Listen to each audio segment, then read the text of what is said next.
tutorial, we will just see how we can enable the reset button of our awesome BMI calculator.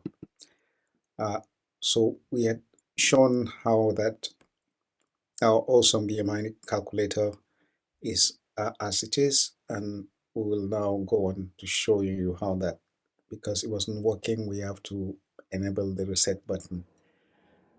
Notice the reset, so you have to, if event is reset exactly as it is actually spelled out, as you can see above there.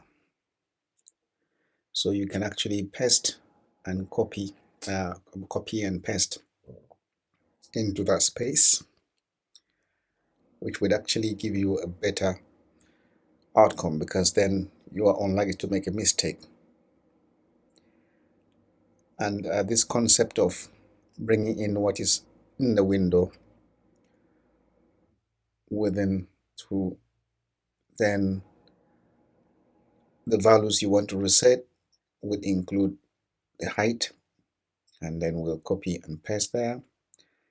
And of course, it means that you're going to use the update function. Update meaning that you're trying to update whatever is there into an empty value. So you put invert that sign there, as simple as it is. Repeat that for weight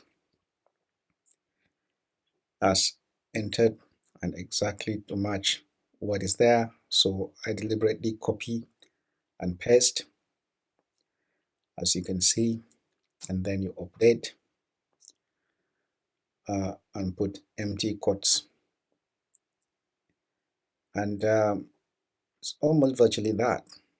Okay, let's run the app now and see, and you can see there. So we will put some random numbers there and show you. Put reset now, see clear completely, so it's working well.